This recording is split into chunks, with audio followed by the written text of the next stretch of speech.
Saudara-saudari yang terkasih, kita hidup tidak lepas dari saat dan kesempatan untuk memilih sesuatu. Memilih dari dua hal yang berbeda. Yang satu baik dan yang lain buruk kiranya tidaklah sulit. Akan tetapi memilih sesuatu dari dua hal yang baik dan berharga menjadi tantangan tersendiri dan sering menimbulkan konflik yang tidak mudah untuk dipecahkan. Injil hari ini mengajak kita untuk memberi prioritas pada pilihan terbaik yang Tuhan kehendaki. Dari hal-hal baik dan bernilai yang mungkin kita miliki atau jalani. Hanya dengan cara itulah seorang dapat sungguh menjadi murid Tuhan. Ada sebuah ilustrasi kecil. Dikisahkan seorang penjaga mercusuar yang diberi tugas untuk menyalakan lampu mercusuar setiap malam dengan bekal minyak 1 drum untuk 1 bulan. Tetapi karena rasa belas kasih, ia membagikan minyak itu kepada seorang bapak yang merengek untuk lentera anaknya belajar. Di lain hari, ada seorang ibu datang juga merengek, meminta minyak itu untuk memasak bagi anak dan suaminya yang kelaparan. Di lain kesempatan, ada seorang lain datang meminta minyak karena kehabisan minyak sebelum waktunya supaya rumah bisa nampak terang.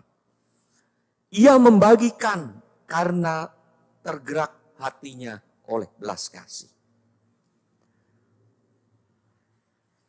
Pada suatu saat di malam tertentu sebelum bulan habis, ia tidak bisa lagi menyalakan lampu mercusuar karena kehabisan minyak untuk jatah 1 bulan sebelum 1 bulan sudah habis. Maka kecelakaan terjadi, kapal karam. Dalam persidangan, hakim mempersalahkan ia. Bukan karena ia menolong orang-orang yang membutuhkan. Hakim mempersalahkan dia karena ia melalaikan tanggung jawab utamanya untuk menyalakan lampu mercusuar demi keselamatan kapal-kapal dan penumpang yang ada di dalam kapal tersebut. Saudara-saudari yang terkasih, kita sering mengalami konflik batin berhadapan dengan pilihan yang harus diambil.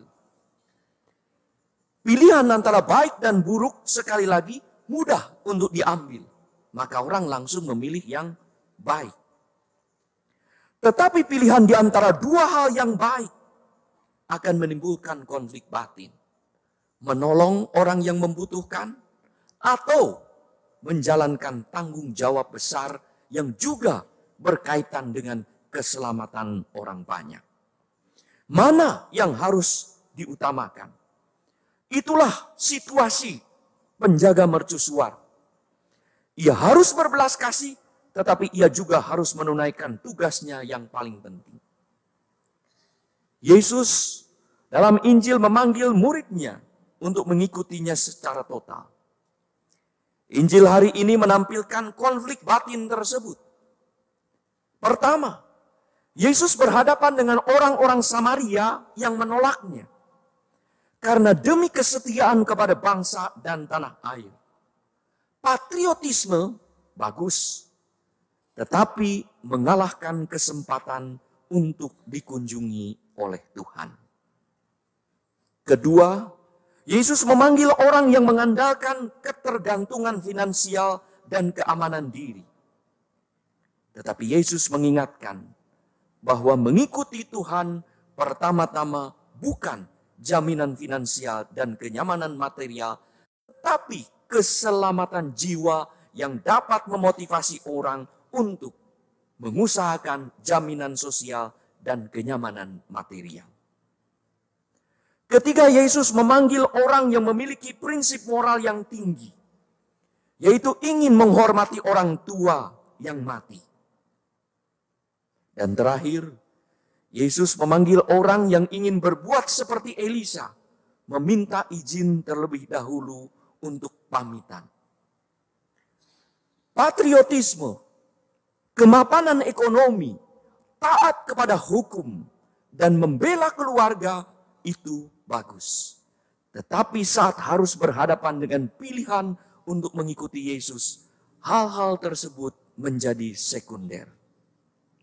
Saudara-saudari yang terkasih, kita sering berada dalam situasi konflik, yaitu berhadapan dengan pilihan atas hal-hal yang baik.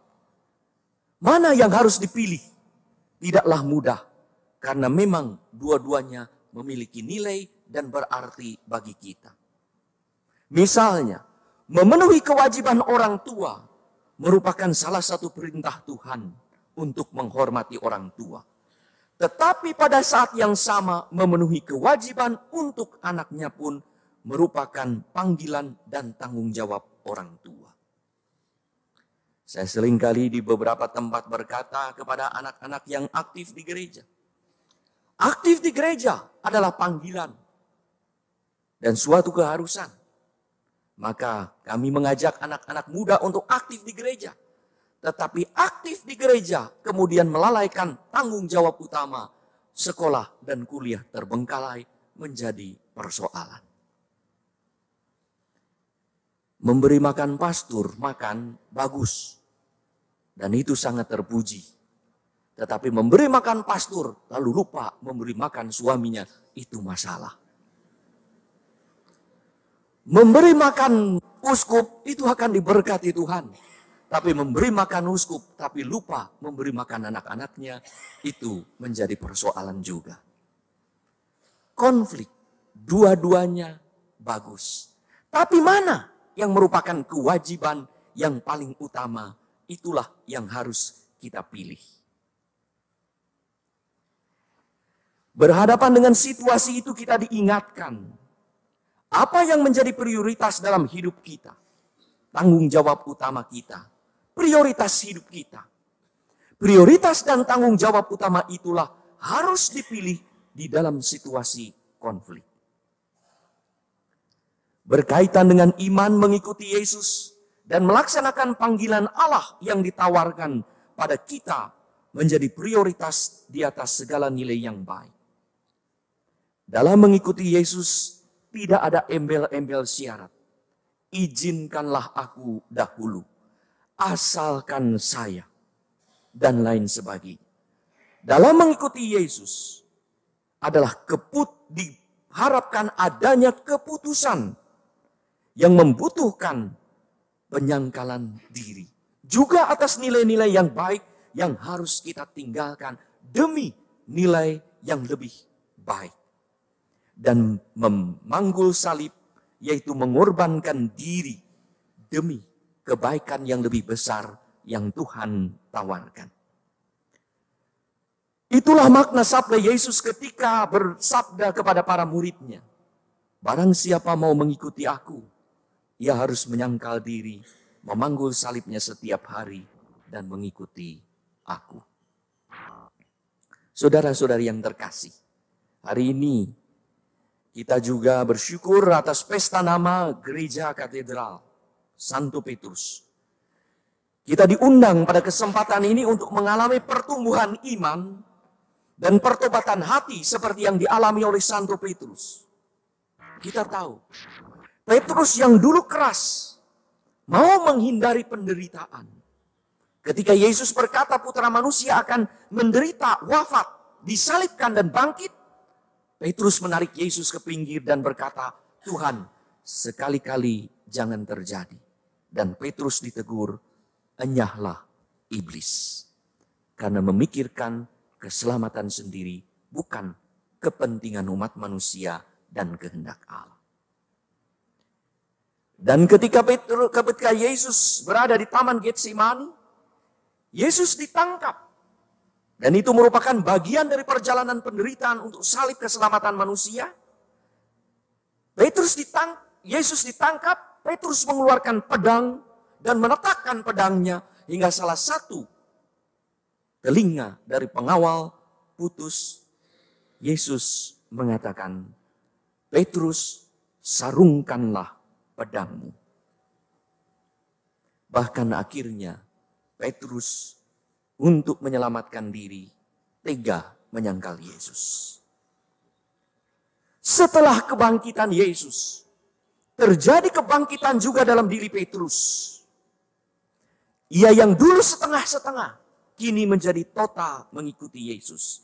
Kini Petrus tampil sebagai pribadi yang berani mati demi Yesus.